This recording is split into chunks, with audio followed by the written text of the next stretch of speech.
자, 오늘로 우리 소아시아 일곱교회 보낸 편지 마지막 결론입니다. 사실은 결론이라기보다는 복습이에요. 지금까지 우리가 10번에 걸쳐서 말씀을 들었는데요. 복습을 하는 건데, 이 공부 잘하는 사람들은 복습을 잘합니다.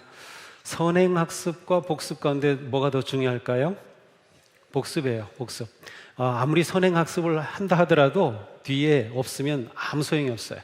복습을 잘해야 돼. 그러니까 우리가 오늘 복습을 하니까 지금까지 배웠던 말씀을 다시 이렇게 떠올리면서 정말 이 말씀이 2000년 전에 소아시아에 있던 일곱교회에 주신 그 말씀으로 끝나는 것이 아니라 지금 이 시대에 우리에게 주시는 그러한 살아있는 말씀이 되어서 정말 우리가 하나님이 기뻐하시는 교회, 하나님께서 영광 받으시는 교회, 그리고 살아있는 그러한 능력의 교회로 세워질 수 있기를 바랍니다. 자, 일곱 교회 보낸 말씀은 그 형식이 있어요. 처음에는 주님은 이러한 분이다 라고 하는 주님의 모습, 그 다음에 칭찬, 책망, 권고, 약속, 이러한 5개의 단계로 모든 교회에 똑같이 말씀이 주어집니다. 속기 교환에 보면 제가 표로 만들어서 넣었어요. 그래서 그것을 보면 일목요연하게 어떤 교회가 이러한 칭찬을 받고 이러한 책망을 받고 주님이 어떤 약속을 주셨는지를 확인할 수가 있습니다. 그래서 한번 그 표를 보면서 함께 따라가면 좋을 것 같습니다. 자, 먼저 그렇다면 예수님은 어떠한 모습으로 나타나셨을까요? 예수 그리스도는 어떤 분이신가? 가장 중요한 것은 바로 예수 그리스도는 교회의 주인 되신다라는 것입니다. 주님은 교회의 주인이 되십니다. 7별의 별을 붙잡고 촛대 사이를 거니시는 분이십니다. 예수님은 교회 안에 계시며 교회와 함께 계시며 교회를 살피시며 교회를 다스리고 계십니다. 교회의 생명은 주님께 있는 것이죠. 교회에 죽고 사는 것이 주님께 달려있는 것이에요. 우리 교회는 언제나 주님의 뜻을 구하고 있습니까? 언제나 교회의 주인이신 주님의 마음을 살피고 있습니까? 주님을 높이는 그러한 교회입니까? 주님께 온전히 순종하고 있습니까? 주인이라고 하는 것은 그 주인의 뜻과 마음과 계획과 모든 것에 내가 다 따른다는 뜻이에요. 그냥 괜히 주인이 아닌 겁니다. 예수 그리스도께서 우리 교회의 주인이시다라는 것은 우리가 주님께 모든 것을 맡기고 의지하고 따르겠습니다라고 하는 것과 똑같은 거죠. 교회 안에 생기는 모든 문제는 우리의 주인이 누구인지를 잊어버릴 때입니다. 주님이 누구인지를 잊어버리면 문제가 생기는 거예요. 내가 주인이고 싸우는 게 되는 것이죠. 우리 교회의 주인은 오직 예수 그리스도이셔요. 우리가 예배할 때마다 정말 이것이 드러나고 있습니까? 주님을 향한 우리의 찬양과 고백과 헌신이 나타나고 있습니까? 우리의 찬양이, 우리의 기도가 정말 예수님이 우리의 주님 되심을 드러내고 고백하고 있습니까? 우리의 사역은 또 어떻습니까? 우리는 정말 예수님이 주인이시기 때문에 주님의 뜻에 따라 주님의 영광을 위해 우리가 사역을 하며 헌신하고 있습니까? 너무도 중요한 부분입니다. 또한 주님은 생명과 부활의 그리스도이십니다. 교회의 주인이신 주님은 처음이요 마지막이시며 죽었다가 살아나신 분이라고 말씀하셨어요. 주님은 사망 권세를 이기신 분입니다. 죽음을 이기셨다라는 것은 인간의 모든 문제, 가장 큰 문제를 해결하셨다는 것이에요. 부활하신 예수 그리스도께서 우리의 주님 되신다고 하면 우리는 더 이상 두려울 것이 없는 것이에요. 우리는 오직 부활의 주님 예수 그리스도 그분만을 바라보면 되는 것이죠. 부활하셨다라고 하는 것은 죽음의 권세를 이기신 것이며 또한 모든 악의 세력을 물리치신 것입니다. 그 주님께서 교회에 참 생명과 소망을 주시는 거예요. 우리가 예수님을 믿고 고백할 때 나는 예수님이 어떤 분이시라고 하는 그런 마음이 내게 있습니까? 나의 주님은 부활의 주님이시다, 생명의 주님이시다 라고 하는 그 확실함이 우리 가운데 있어요. 이게 분명해야 됩니다. 우리가 어떤 일을 만나든지 부활의 주님을 의지할 수 있는 것, 생명의 주님을 바라보는 것이죠. 또한 주님은 구원의 문을 여시는 그리스도이십니다. 자, 주님의 손에 다윗의 열쇠가 있다 그랬어요. 그래서 이것으로 열면 닫을 자가 없다고 하셨어요. 무엇을 엽니까? 구원을 여는 겁니다. 생명의 문을 여신 거예요. 이것이 주님의 뜻입니다. 예수 그리스도께서 구원의 열쇠를 가지고 계시고 구원의 문을 활짝 여신 그 하나님의 놀라운 은혜가 우리 가운데 있어요. 그러면 우리는 교회로서 우리의 주인은 구원의 문을 여시는 주님이라고 하면 우리가 주님의 그 구원의 문을 또한 우리의 삶을 통해 세상 가운데 열어가는 것이 얼마나 중요한지를 알 수 있어요. 이것이 교회에 주신 사명입니다. 우리가 구원받은 자로서 우리는 이 구원의 복된 소식을 알려야 되는 거죠. 전해야 되는 거예요. 주님께서는 이 구원의 문을 여시기를 원하시기 때문이죠. 구원의 문이 열린 교회가 되는 것이 너무도 중요합니다. 전도와 구원의 사명을 잊으면 안 되는 거예요. 그래서 우리가 계속 전도, 복음 이야기하는 이유가 거기에 있는 거죠. 또한 우리의 주님은 진리와 심판의 그리스도이십니다. 주님은 어떤 분이시라 그랬어요? 날선 검을 가지셨다 그랬죠? 또 눈이 불꽃 같으시다 그랬어요. 주님은 진리이십니다. 진리이신 주님은 날선 검으로 모든 것을 분별하시고 판단하시고 심판하십니다. 진리의 주님은 우리를 구원하시고 진리의 말씀으로 먹여주십니다. 반면에 불꽃 같은 눈을 가지신 주님은 거짓과 불의와 악함과 음행과 영적인 어둠을 들춰내십니다. 마치 외과 의사가 수술을 하여서 악성 종양을 제거하고 들춰내듯이 말이죠. 그리스도는 진리를 왜곡하는 악한 세력을 심판하시며 교회를 거룩하고 정결하게 하시는 분이에요. 교회는 오직 그리스도의 말씀으로 거룩하게 됩니다. 주님의 말씀이 우리를 거룩하게 하는 것이에요. 그러므로 우리는 말씀을 잘 먹어야 돼요. 말씀을 잘 먹어야 돼요. 말씀을 먹지 않고서는 우리가 진리를 품을 수가 없기 때문이에요. 또한 아멘이시며 신실하신 그리스도로 나타나십니다. 주님이 아멘이시다, 신실하시고 충성되신 창조주 주님 되신다. 자, 알파와 오메가라고 하셨어요. 자, 아멘이라고 하는 의미 가운데 중요한 것은 완전하다, 완성된다, 이루어 주신다, 그대로 된다라고 하는 그런 의미가 담겨 있어요. 예수 그리스도께서는 역사의 알파와 오메가 주인이 되십니다. 역사를 완성하십니다. 주님이 주신 말씀과 언약을 이루십니다. 세상이 아무리 우리를 흔들고 대적해도 우리는 오직 신실하신 주님을 의지하고 바라고 기대하고 따르면 되는 것이에요. 왜냐하면 그분은 아멘이시기 때문에 우리 안에 놀라운 은혜와 역사를 이루시기 때문입니다. 과연 우리는 예배할 때 오직 주님을 향한 사랑의 예배를 드립니까? 아멘이신 주님은 교회를 온전히 보호하시고 세우시고 인도하시고 지키시는 신실하신 하나님. 자, 이러한 말씀 다 우리가 어떻게 생각해야 되는가 하면 지금 이 말씀을 받는 소아시아 일곱 교회는 위기와 박해와 고난 가운데 있었습니다. 그런 상황 가운데서 주님이 어떤 분이신가 하라고 하는 건 너무나도 중요한 거예요. 지금도 마찬가지입니다.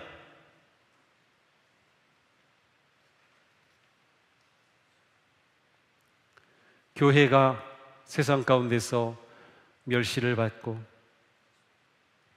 주님의 영광이 사라진 이때 우리가 어떠한 교회로 우리가 세워져야 하는지, 정말 주님께서 어떠한 교회가 되기를 기대하시는지를 이 말씀을 통해 봐야 되는 것이에요.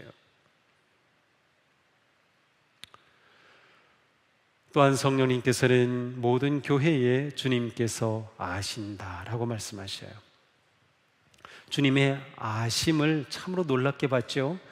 7교회가 있는 그 지역, 심지어 그 지역의 자연 환경까지, 그 지역의 여러 가지 문화까지, 그 지역의 주된 산업, 그 지역에 있는 그러한 영적인 그런 모든 것까지도 주님은 정확하게 아시고 각각 그것에 따라서 각 교회에 말씀을 주신 것으로 우리는 보았어요.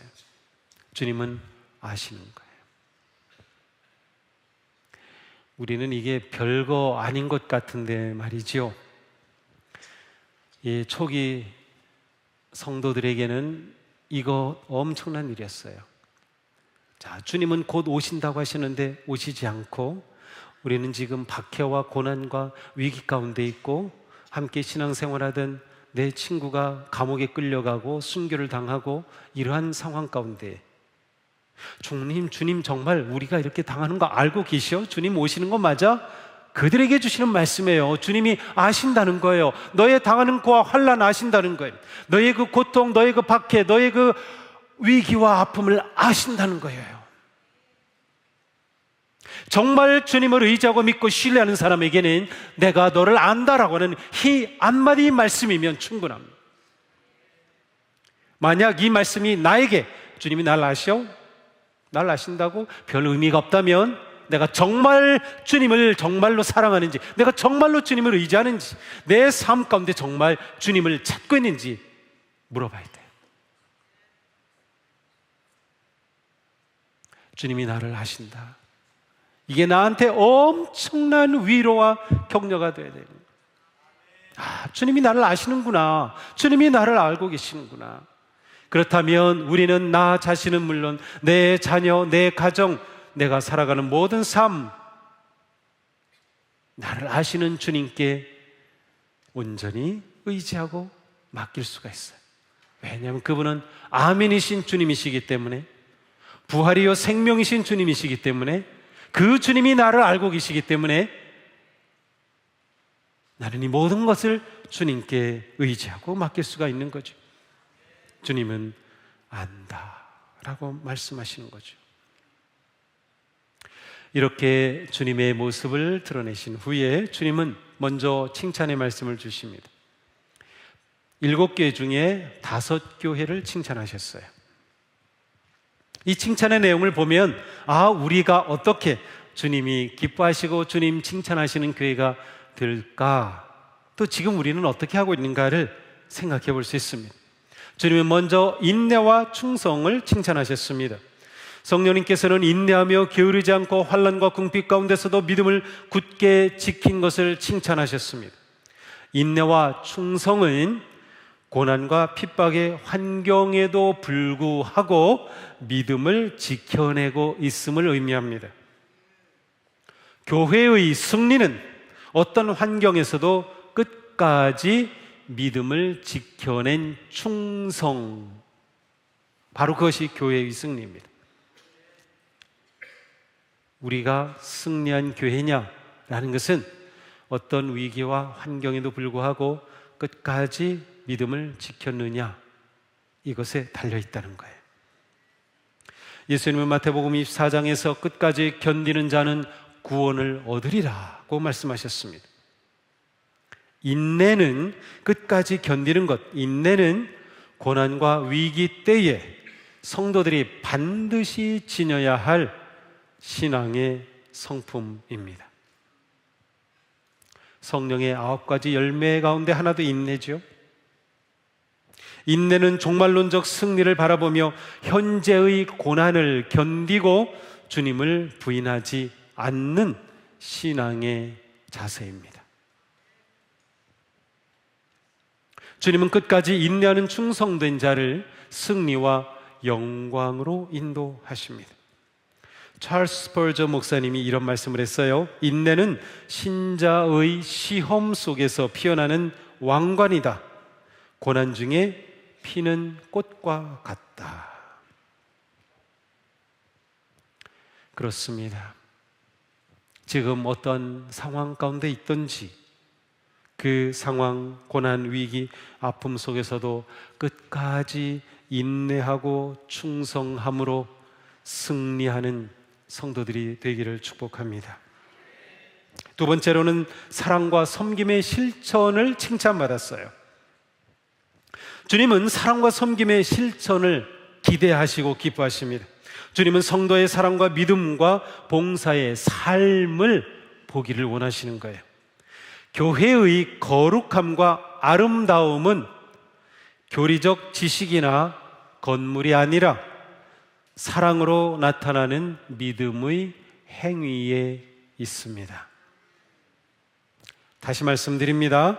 교회의 거룩함과 아름다움은 교리적 지식이나 건물이 아니라 사랑으로 나타나는 믿음의 행위에 있다.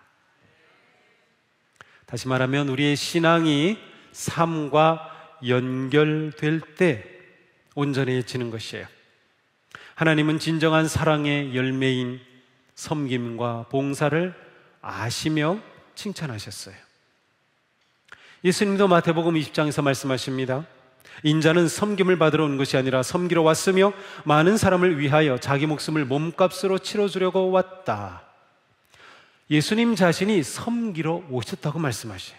예수님의 섬김은 완전한 섬김이에요. 십자가에서 자신의 목숨을 내어주는 섬김이었습니다. 성도의 사랑의 삶은 예수님의 이 섬김을 본받는 삶입니다.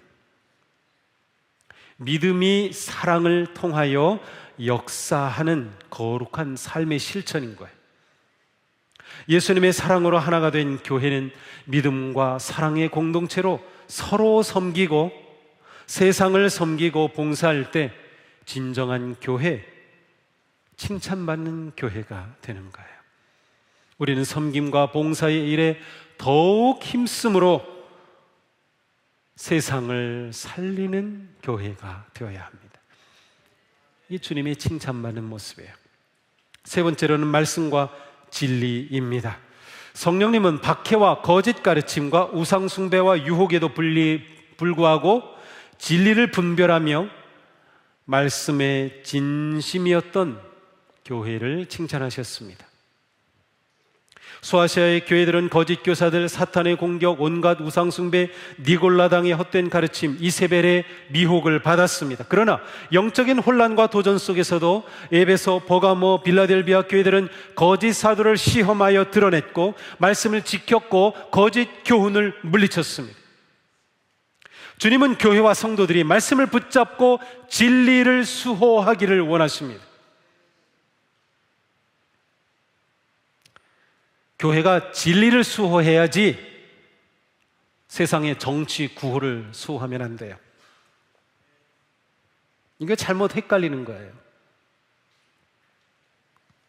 건강하고 강한 교회는 교회의 규모의 숫자가 아니라 말씀과 진리의 충만함으로 결정됩니다.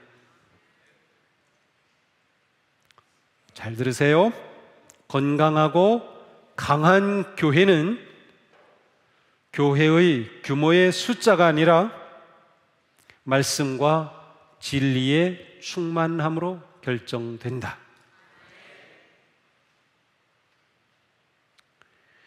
그러므로 우리는 말씀 안에 거하기를 힘써야 합니다.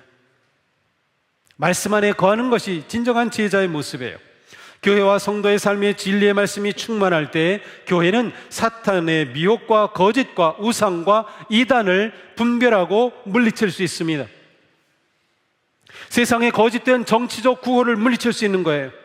우리는 항상 말씀으로 우리의 마음과 생각을 채워야 하는 것이에요. 고난의 때에 상처와 아픔의 시간에 항상 말씀을 붙잡으시기 바랍니다. 말씀 안에 머무시기 바랍니다. 말씀의 진리가 우리를 참 자유와 복의 길로 인도할 것입니다. 진리로 거짓을 분별하며 지혜로 승리하게 될 것입니다. 자, 이렇게 칭찬하신 주님은 책망도 하셨습니다. 5 교회를 칭찬하셨던 것처럼 5교회를 책망하셨습니다. 서머나 교회와 빌라델비아 교회는 칭찬만 받았어요. 책만 받은 게 없었습니다. 반면에 사대 교회와 라오디게아 교회는 칭찬은 없고 책망만 받았어요. 주님의 책망은 3가지로 정리할 수 있습니다. 첫 번째는 사랑을 잃어버린 것이에요. 주님은 에베소 교회를 향하여 처음 사랑을 버렸다고 책망하셨습니다. 그들에게 열심과 교리는 있었지만 사랑을 잃어버렸습니다. 사랑이 교회의 본질입니다. 하나님은 사랑이시기 때문입니다. 사랑의 하나님은 아들을 십자가의 대속물로 내어주시기까지 우리를 사랑하셨습니다. 십자가는 곧 하나님의 사랑과 구원의 상징이죠. 예수님은 내가 너희를 사랑한 것 같이 너희도 서로 사랑하라고 하셨어요. 예수님이 우리를 사랑한 것 같이 십자가에서 자신의 모든 것을 내어주시기까지 사랑하신 주님이 우리도 그렇게 사랑하라고 말씀하신 겁니다. 사랑은 신앙의 본질이며 우리가 사랑을 잃으면 우리의 모든 신앙의 삶은 무의미해집니다. 가치가 없는 거예요. 우리가 회복하고 지켜야 할 것은 사랑입니다. 주님은 모든 율법의 뜻이 하나님 사랑과 이웃 사랑의 삶에 있다고 정리해 주셨습니다. 하나님을 사랑함은 우리의 예배로 잘 드러납니다. 이웃을 사랑함은 용서와 관용과 겸손과 섬김으로 드러납니다. 우리는 항상 우리가 사랑을 잃어버린 것은 아닌지 돌아봐야 합니다. 사랑을 잃어버리면 모든 것을 잃어버린 것이기 때문입니다. 사랑 없는 열정은, 사랑 없는 헌신은, 사랑 없는 사역은 그냥 일이 되고 짐이 될 뿐입니다. 정말 내 안에 사랑이 있습니까? 내가 사랑으로 사역하고 있습니까? 나는 사랑의 마음으로 말을 하고 있습니까? 사도 바울은 말씀하죠. 사랑이 없으면 나는 아무것도 아닙니다. 두 번째로는 가치의 상실을 책망하십니다. 주님은 교회가 세속과 타협할 때 책망하셨어요. 주님은 발람의 교훈을 따르고 이세벨을 용납하며 음행과 우상 숭배에 빠졌음을 책망하셨습니다. 신앙생활의 영적 전쟁은 가치 전쟁입니다. 우리는 성경적 가치와 세속적 가치의 전쟁 속에 살고 있습니다. 존 웨슬리가 이렇게 말했어요. 세상과 친구가 되는 순간 우리는 하나님과 원수가 된다. 세상과 타협하고 우상과 음행에 빠지는 것은 복음의 가치를 버린 것입니다. 우리는 하나님의 사랑으로 구원을 받은 복음의 가치, 말씀의 가치를 지키고 따라야 합니다. 복음의 가치로 살려면 손해 보기도 하고요, 상처를 받기도 하고요, 미움을 받을 수도 있고요, 억울할 수도 있고요, 버림받을 수도 있습니다. 초대교회 성도들이 그러했습니다. 하지만 그들은 복음의 가치를 지켰습니다. 우리도 복음의 가치를 지킬 때 우리는 하나님 앞에 가치 있는 인생이 됩니다. 하나님 앞에 존귀하고 인정받는 인생이 됩니다. 세 번째로 주님은 생명과 열정을 상실하는 것을 책망하셨습니다. 주님은 사대 교회와 라오디게아 교회를 향하여 너희 살았다는 이름만 있을 뿐 너희들은 죽었다. 너희 미증에서 내가 뱉어버리겠다라고 하셨어요. 주님은 영적인 무기력과 생명과 열정의 상실을 책망하셨습니다. 그들은 생명의 열정이 사라지고 미지근함과 자기 만족의 늪에 빠져 있었습니다. 미지근함, 자기 만족, 이것은 자기 자신은 물론 교회를 조용히 무너뜨리는 무서운 질병입니다. 자기만족에 빠지면 기도가 줄어듭니다. 나 괜찮아. 나 이렇게 이 정도 살면 되지 뭐. 주님 도우심 필요 없어. 주님의 뜻 필요 없어. 자기만족이죠. 자기만족에 빠지면 말씀 먹기를 게을리합니다. 말씀 없어도 난 잘 살잖아. 이 정도 살면 됐지 뭐.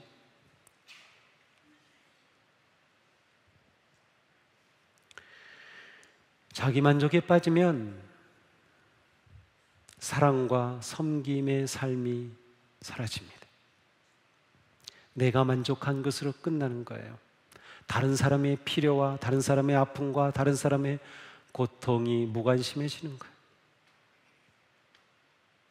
이렇게 자기 만족이 미지근함의 질병으로 우리를 이끌어갑니다. 주님의 책망의 말씀을 보면서 주님은 나에게서 무엇을 책망하시는지 느끼십니까?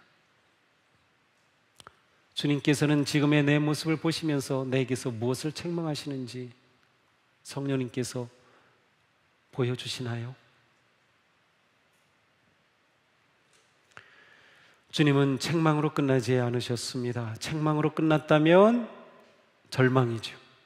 그런데 주님은 그들이 잘못됨을 책망하셨지만 돌이키고 회복되기를 기대하셨어요. 주님은 교회가 어떻게 본질을 회복하고 가치와 정체성을 회복하며 생명과 열정을 회복하여 하나님이 기뻐하시는 교회가 될 수 있을지 권고의 말씀도 주셨습니다. 첫 번째, 생각하라. 어디서 무너졌는지, 어디서 떨어졌는지를 생각하라고 하셨어요. 우리는 하나님의 말씀 앞에 진지하게 설 때, 정직하게 설 때 자신을 돌아보며 생각할 수 있습니다. 우리가 하나님 앞에 진지하게 설 수 있어야 됩니다. 말씀 앞에 서는 시간이 있어야 합니다. 말씀 앞에 설 때 하나님의 말씀이 나를 스캔하는 겁니다. 병원 가면 CT 촬영도 하고 MRI 촬영도 하고 우리 몸을 쫙 스캔하죠. 요즘은 스캔을 쫙 하면 모든 게 드러나죠. 말씀이 나를 그렇게 스캔하게 하는 겁니다. 내가 말씀을 읽으려 하지 말고 말씀이 나를 읽게 하는 거예요. 이게 말씀의 아주 중요한 가치입니다. 말씀이 나를 스캔하면 우리는 생각하고 깨닫게 되죠. 아, 내게 이런 문제가 있었구나. 아, 이것이 내가 가지고 있는 잘못된 부분이구나. 내가 이것을 미처 몰랐는데. 주님은 생각하라고 하신 거예요. 진리와 말씀의 주님께서 우리에게 생각하라고 하신 거예요. 그러므로 우리는 우리 자신을 정기적으로 말씀 앞에 세우면서 나 자신을 스캔하고 주님 앞에 내 모습을 드러내는 것이에요. 그래서 두 번째는 회개입니다. 말씀이 내게 드러낸 나의 모습. 아, 내 속에 악성 종양이 있었구나. 그렇다면 그를 제거해야죠. 회개하는 것입니다. 내가 무너진 곳을 주님께 내어드리는 것입니다. 잘못된 길을 깨달았다면 돌이키는 것입니다. 어그러진 마음은 바로잡는 것입니다. 주님의 뜻을 벗어난 모든 죄와 잘못에서 돌이키는 거죠.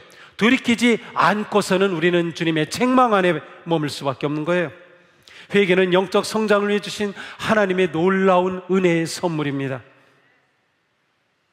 우리는 회개를 잘해야 돼. 이게 신앙생활 잘하는 겁니다. 이것이 말씀 앞에 응답하는 것이죠. 회개 없이 우리는 성장할 수 없습니다. 회개 없이 회복될 수 없습니다.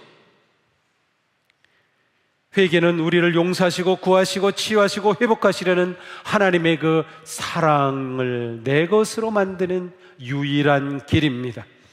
회개가 우리를 살리고 회복하며 승리의 길로 이끕니다.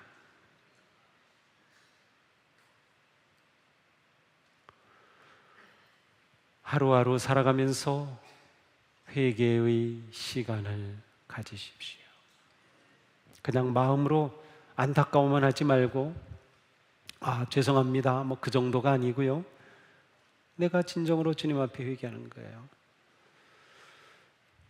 회개하기 가장 좋은 시간은 하루를 마무리하고 잠자기 전 기도할 때, 아니면 하루를 마무리하며 일기를 쓸 때 회개하기 딱 좋은 시간입니다. 회개의 시간을 가지면 가질수록 우리는 그만큼 더 거룩한, 향기로운, 빛나는 주님의 자녀로 세워질 것입니다. 세 번째로 충성입니다. 주님은 죽도록 충성하라 라고 하셨어요. 끝까지 충성하라 라는 뜻이죠. 끝까지 주님 사랑하라는 거예요. 위기와 박해와 고난 가운데서도 끝까지 주님 사랑하라, 끝까지 주님을 향한 그 믿음을 지켜라 라는 말씀이죠. 믿음 없이는 충성할 수 없으며 충성하지 않으면 믿음이 아닙니다. 충성은 흔들리지 않는 것입니다. 그리고 흔들리지 않음을 계속 지켜가는 것입니다. 말씀을 지키고 인내하고 믿음을 굳게 하는 것이고 충성입니다. 사도 바울은 충성스러운 자신의 삶을 이렇게 고백합니다. 나는 선한 싸움을 다 싸우고 달려갈 길을 마치고 믿음을 지켰습니다. 이것이 충성스러운 성도의 고백입니다. 우리가 마지막 눈을 감을 때 이렇게 고백할 수 있으면 우리는 가장 행복하고 승리하고 성공한 성도가 되는 거예요. 나는 선한 싸움을 다 싸웠다. 나는 달려갈 길을 다 마쳤다. 그리고 나는 믿음을 지켰다. 믿음을 지켰다. 사랑하는 성도 여러분, 말씀을 지키고 주님을 사랑하며 믿음을 견고하게 하여 인내함으로 충성하는 승리의 성도들이 되기를 축복합니다. 자, 이러한 성도들에게 주님의 약속의 말씀을 주십니다. 믿음을 굳게 지키고 깨어 인내하고 충성하는 성도들에게 주시는 약속입니다. 우리는 이들을 가리켜 이기는 자라고 표현한 것을 봤습니다. 이기는 자, 이기는 자 계속 반복해서 나왔어요. 그렇습니다. 이기는 자는 믿음을 끝까지 지키고 주님께 충성한 성도입니다. 어떤 약속을 주십니까? 영생과 생명의 상급입니다. 주님은 생명의 면류관을 주시겠다, 생명나무의 열매를 주시겠다고 하셨어요. 둘째, 사망의 해가 미치지 못할 것이라고 하셨어요. 예수의 새 이름을 주시겠다고 하셨어요. 주님은 요한복음 11장에 말씀하셨죠. 나는 부활이요 생명이니 나를 믿는 자는 살겠고 살아서 나를 믿는 자는 영원히 죽지 아니할 것이다. 믿음을 지켜 이기는 자에게 주님이 주시는 최고의 약속은 바로 영생과 생명의 상급입니다. 사도 요한은 말씀합니다. 영생은 오직 한 분이신 참 하나님을 알고 또 아버지께서 보내신 예수 그리스도를 아는 것입니다. 조금 좀 다르죠? 영생은 뭐예요? 그 문자적으로는 영원히 사는 거예요. 그래서 우리는 영생하면 자꾸 시간적으로 생각을 해요. 시간적인 영생의 개념도 있지만 더 중요한 것은 영생의 존재적 개념이에요. 그것을 요한복음 17장 3절에 말씀한 거예요. 영생은 오직 한 분이신 하나님 알고 또 아버지께서 보내신 예수 그리스도를 아는 것이다. 자, 주님께서 약속하신 최고의 선물이 영생이라고 했어요. 그렇다면 영생이란 무엇입니까? 하나님께서 자신을 우리에게 주신 겁니다. 우리가 하나님과 완전히 하나가 된 것이에요. 하나님이 자신을 우리에게 주시고 우리를 받으셔서 하나님과 우리가 그렇게 하나가 된, 이게 진짜 영생인 거예요. 그것이 하나님을 알고 예수 그리스도를 아는 것이다. 우리의 성공은 이 세상 무엇으로도 얻을 수 없는 영생을 얻은 것입니다. 내 안에 영생이 있음을 확신합니까? 그러면 우리는 성공한 거예요. 내 안에 영생이 있습니까? 그러면 우리는 승리하는 것입니다. 이것을 지켜가는 것이죠. 두 번째로 주님은 새로운 신분의 약속을 주셨습니다. 이것은 새로운 존재입니다. 이기는 자에게 흰 옷을 입은 완전히 새로운 신분을 주시죠. 그리스도의 새 이름을 주시죠. 샛별과 같은 귀한 존재가 된다는 거예요. 흰 옷을 입어 새로운 신분, 새로운 존재가 된 성도에게 놀라운 은혜를 주십니다. 어떤 은혜예요? 주님이 주시는 권세와 그 영광에 참여하는 것입니다. 지난주에 봤죠? 주님과 함께 보좌에 앉는 것입니다. 주님과 함께 왕노릇하는 것이에요. 이기는 자는 하나님의 성전이 기둥이 되어 영원히 주님과 함께하며 영생, 주님께 속한 자녀가 되는 것입니다. 참된 안식과 평화를 누리며 영원히 주님의 사랑 안에 복락을 누리는 것. 주님은 이 놀라운 약속을 주셨습니다. 소아시아의 7 교회는 주님의 이 약속의 말씀을 받고 말할 수 없는 용기와 위로와 희망을 얻었습니다. 그랬기에 그들은 이 주님의 말씀을 받은 이후 1000년 넘게 교회로 이 땅에 살았습니다. 우리나라는 기껏해야 가장 오래된 교회 145년 150년도 채 안 됐어요. 1000년이 넘는 교회가 이 땅에 존재한다. 바로 이 소아시아 7 교회들이었거든요.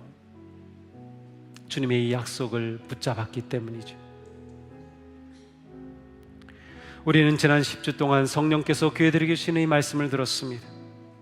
주님께서 우리 교회에 무엇을 기대하시는지, 주님께서 나에게 무엇을 원하시는지, 내 삶에서 무엇을 찾으시는지, 내가 어떻게 주님을 기쁘시게 하는 존재가 되고 우리 교회가 어떻게 그렇게 될 수 있을지 주님께서 우리에게 말씀해 주셨습니다. 주님 주신 이 말씀을 온전히 순종하고 따름으로 우리 교회가 주님 기뻐하시는 생명이 넘치는 하나님의 영광이 가득한 거룩한 진정한 교회가 되기를 축복합니다. 오직 주님을 따르며 이기는 자에게 주시는 그 상급, 우리 모두가 이기는 자가 되어서 상급을 누리는 복된 성도가 되기를 주님의 이름으로 축복합니다. 기도합시다. 주님,